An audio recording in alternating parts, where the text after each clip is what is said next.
Matrimonial app ನಿಮ್ಗೆಲ್ಲ ಗೊತ್ತೇ ಇರುತ್ತೆ. ಮದ್ವೆ ಆಗೋಕೆ ಹುಡುಗಿ ಹುಡುಕಲು ಈ ಒಂದು ವೆಬ್ಸೈಟ್ ಅನ್ನ ರೆಡಿ ಮಾಡಲಾಗಿತ್ತು.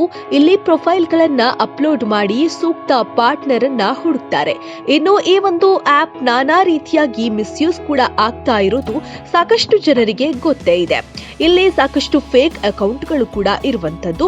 ಹೀಗಾಗಿ ಇವೆಲ್ಲವನ್ನ ನಂಬಿ ಹೋದವರು ಹುಡುಗ ಇರ್ಬೋದು ಹುಡುಗಿ ಇರ್ಬೋದು ಮೋಸ ಆಗುವುದು ಜಾಸ್ತಿ ಆಗ್ತಾ ಇದೆ. ಇದೇ ರೀತಿಯಾಗಿ ಹೈದರಾಬಾದ್ ನಲ್ಲಿ ಒಂದು ವಿಶೇಷವಾದಂತಹ ಘಟನೆ ನಡೆದ್ಬಿಟ್ಟಿದೆ. ಹೌದು, ಮ್ಯಾಟ್ರಿಮೋನಿಯಲ್ ವೆಬ್ಸೈಟ್ ನಲ್ಲಿನ ನಕಲಿ ಖಾತೆಯೊಂದು ಹೈದರಾಬಾದ್ ನಲ್ಲಿ ಸಿನಿಮೀಯ ಘಟನೆಯೊಂದಕ್ಕೆ ಸಾಕ್ಷಿಯಾಗಿದೆ. ನಕಲಿ ಖಾತೆಯಿಂದ ಹಣವನ್ನ ಕಳೆದುಕೊಂಡು ಮೋಸ ಹೋದ ಮಹಿಳಾ ಉದ್ಯಮಿಯೊಬ್ಬಳು ಟಿವಿ ಆಂಕರ್ನನ್ನ ಅಪಹರಿಸಿ ಮದುವೆ ಆಗ್ಬೇಕು ಅಂತ ಒತ್ತಾಯಿಸಿ ಆ ಒಂದು ಪ್ರಕರಣ ಬೆಳಕಿಗೆ ಬಂದಿದೆ. ಟಿವಿ ಚಾನೆಲ್ ಒಂದರ ನಿರೂಪಕನನ್ನ ಮದುವೆಯಾಗುವ ಉದ್ದೇಶದೊಂದಿಗೆ ಹಿಂಬಾಲಿಸಿ ಆತನನ್ನ ಅಪಹರಣ ಮಾಡಿದ ಆರೋಪದಲ್ಲಿ ಮಹಿಳಾ ಉದ್ಯಮಿಯನ್ನ ಹೈದರಾಬಾದ್ನಲ್ಲಿ ಬಂಧಿಸಲಾಗಿದೆ. ವ್ಯಕ್ತಿಯೊಬ್ಬ ಮ್ಯೂಸಿಕ್ ಚಾನೆಲ್ನ ನಿರೂಪಕನ ಹೆಸರಲ್ಲಿ ಮಹಿಳಾ ಉದ್ಯಮಿಯನ್ನ ವಂಚಿಸಿ ಆಕೆಯಿಂದ ಹಣ ಪಡೆದು ನಾಪತ್ತೆಯಾಗಿದ್ದ. ತನಗೆ ಮೋಸ ಮಾಡಿದವನು ಅದೇ ವ್ಯಕ್ತಿ ಎಂದು ಭಾವಿಸಿದ ಆಕೆ ನಿರೂಪಕನನ್ನ ಹಿಂಬಾಲಿಸಿ ಬಾಡಿಗೆ ಗೂಂಡಾಗಳಿಂದ ಅಪಹರಣ ಮಾಡಿಸಿದ್ದಾಳೆ. ಮ್ಯಾಟ್ರಿಮೋನಿಯಲ್ ತಾಣದಲ್ಲಿ ವ್ಯಕ್ತಿಯೊಬ್ಬ ಟಿವಿ ಆಂಕರ್ ಪ್ರಣವ್ ಸಿಸ್ತಾಲ ಎಂಬಾತನ ಫೋಟೋವನ್ನ ಬಳಸಿಕೊಂಡು ನಕಲಿ ಪ್ರೊಫೈಲ್ ಅನ್ನ ಸೃಷ್ಟಿ ಮಾಡಿದ್ದ. 5 ಸ್ಮಾರ್ಟ್ ಆಪ್ ಕಂಪನಿಗಳಿಗೆ ವ್ಯವಸ್ಥಾಪಕ ನಿರ್ದೇಶಕಿಯಾಗಿರುವಂತಹ ಭೋಗಿ ರೆಡ್ಡಿ ತ್ರಿಷಾ ಎಂಬ ಉದ್ಯಮಿ ಇದು ನಿಜಕ್ಕೂ ಕೂಡ ಪ್ರಣವ್ ಪ್ರೊಫೈಲ್ ಎಂದು ನಂಬಿ ಮೋಸ ಹೋಗ್ಬಿಟ್ಟಿದ್ದಾಳೆ. ಆ ಒಂದು ಪರಿಚಿತ ಕಿಡಿಗೇಡಿ ಉತ್ತಮ ರಿಟರ್ನ್ ಬರಲಿದೆ ಎಂಬ ಹೂಡಿಕೆಯ ನೆಪದಲ್ಲಿ ಆಕೆಯಿಂದ 40 ಲಕ್ಷ ರೂಪಾಯಿ ಕಿತ್ಕೊಂಡು ಪರಾರಿಯಾಗ್ಬಿಟ್ಟಿದ್ದಾನಂತೆ. ಹಾಗೇನೆ ಏನಿದು ಪ್ರಕರಣ, ಇದ್ರ ಬಗ್ಗೆ ಹೆಚ್ಚಿನ ಮಾಹಿತಿಯನ್ನ ನಾವು ನೋಡೋದಾದ್ರೆ, ಕಳೆದ 2 ವರ್ಷಗಳಿಂದ ಮ್ಯಾಟ್ರಿಮೋನಿಯಲ್ ತಾಣದಲ್ಲಿ ಟಿವಿ ಆಂಕರ್ ಪ್ರಣವ್ ಚಿತ್ರಗಳನ್ನ ತ್ರಿಷಾ ಗಮನಿಸ್ತಾ ಇದ್ಲಂತೆ. ಖಾತೆಯ ಬಳಕೆದಾರನೊಂದಿಗೆ ಚಾಟಿಂಗ್ ಕೂಡ ನಡೆಸ್ತಾ ಇದ್ಲಂತೆ. ಆದ್ರೆ ಅಕೌಂಟ್ ಬಳಕೆದಾರ ತನ್ನ ಫೋಟೋ ಬದಲು ಟಿವಿ ಆಂಕರ್ ಚಿತ್ರವನ್ನ ಪ್ರೊಫೈಲ್ ನಲ್ಲಿ ಬಳಸಿದಾನಂತೆ. ಅದು ಆಕೆಗೆ ತಡವಾಗಿ ಅರಿವಾಗ್ಬಿಟ್ಟಿದೆ. ಆಕೆ ಪ್ರೊಫೈಲ್ ಅನ್ನ ಜಾಲಾಡಿ ಫೋನ್ ನಂಬರ್ ಅನ್ನ ಪತ್ತೆ ಕೂಡ ಮಾಡ್ತಾಳೆ.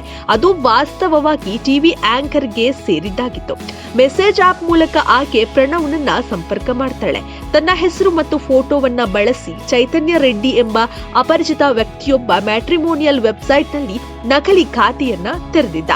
ಈ ಬಗ್ಗೆ ಸೈಬರ್ ಕ್ರೈಮ್ ಪೊಲೀಸರಿಗೆ ದೂರನ್ನ ನೀಡಿರುವುದಾಗಿ ಪ್ರಣವ್ ತಿಳಿಸಿದ್ದ. ಆದ್ರೆ ಇಷ್ಟಕ್ಕೆ ನಿಲ್ಲಿಸಿದ ತ್ರಿಷಾ ಪ್ರಣವ್ಗೆ ಸಂದೇಶವನ್ನ ಕಳುಹಿಸೋದನ್ನ ಮುಂದುವರಿಸಿದ್ಲು. ಇದರಿಂದ ರೋಸಿದ ಆತ ತ್ರಿಷಾಳ ನಂಬರ್ ಅನ್ನ ಬ್ಲಾಕ್ ಮಾಡಿಬಿಟ್ಟಿದ್ದಂತೆ.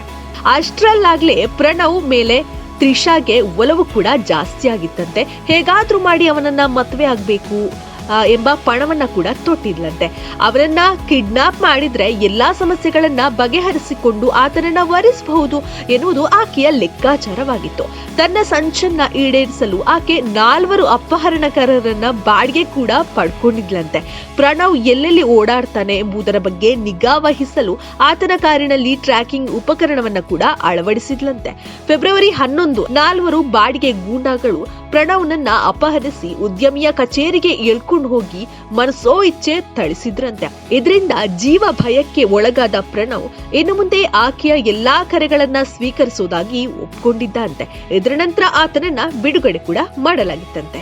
ನೋಡಿದ್ರಲ್ಲ, ಮ್ಯಾಟ್ರಿಮೋನಿಯಲ್ ಆಪ್ ನಿಂದ ಹೇಗೆಲ್ಲ ಮೋಸ ಹೋಗ್ತಾರೆ ಅನ್ನುವಂಥದ್ದು. ಜೊತೆಗೆ ಮೋಸ ಹೋಗೋದು ಸಾಮಾನ್ಯ ಆಗ್ಬಿಟ್ಟಿದೆ, ಜಾಸ್ತಿ ಆಗಿದೆ ಇತ್ತೀಚಿನ ದಿನಗಳಲ್ಲಿ. ಈ ಒಂದು ಪ್ರಕರಣ ಜಾಸ್ತಿ ಆಗ್ತಾ ಇರುವಂಥದ್ದು ಖಂಡಿತ ನಿಮ್ಗೆ ಗೊತ್ತೇ ಇರುತ್ತೆ. ಸಾಕಷ್ಟು ಜನ ಮದ್ವೆ ಆಗ್ಬೇಕು ಅಂತ ಆ ಆಪ್ಗಳ ಮೊರೆ ಹೋಗ್ತಾರೆ. ಹುಡುಗ ಸಿಕ್ಕಿಲ್ಲ, ನಾವು ಅನ್ಕೊಂಡಿರೋ ಹುಡುಗ ಸಿಕ್ಕಿಲ್ಲ ಅಂತ ಆಪ್ಗಳ ಮೊರೆ ಹೋಗಿ ಸಾಕಷ್ಟು ಜನ ಸಮಸ್ಯೆಗಳನ್ನ ಮಾಡ್ಕೊಂಡಿರೋರಿದ್ದಾರೆ. ಇನ್ನೂ ಕೆಲವೊಬ್ರು ನಿಯತ್ತಾಗಿ ಮ್ಯಾಟ್ರಿಮೋನಿಯಲ್ ಆಪ್ ಅನ್ನ ಯೂಸ್ ಮಾಡಿಕೊಂಡು ಮದುವೆ ಆದವರು ಕೂಡ ಇದ್ದಾರೆ, ನೆಮ್ಮದಿ ಜೀವನ ಮಾಡೋರು ಕೂಡ ಇರುವಂತದ್ದು. ಹಾಗೇನೆ ಇಂತಹ ಕೆಲವೊಂದು ಚಟುವಟಿಕೆಗಳಿಂದ ಅಥವಾ ಇಂತಹ ಕೆಲವೊಂದು ಜನಗಳಿಂದ ಸ್ವಲ್ಪ ಹುಷಾರಾಗಿರೋದು ತುಂಬಾನೇ ಬೆಸ್ಟ್ ಅಂತ ಅನ್ಸುತ್ತೆ. ಹಾಗೇನೆ ಈ ಒಂದು ಮ್ಯಾಟ್ರಿಮೋನಿಯಲ್ ಆಪ್ ಯಾರೆಲ್ಲ ಬಳಕೆ ಮಾಡ್ತೀರಾ, ನಿಮ್ಗೆ ಏನ್ ಅನ್ಸುತ್ತೆ, ಇದ್ರ ಬಗ್ಗೆ ನೀವು ಕೂಡ ನಮ್ಗೆ ಕಮೆಂಟ್ ಮೂಲಕ ತಿಳಿಸ್ಬೋದು.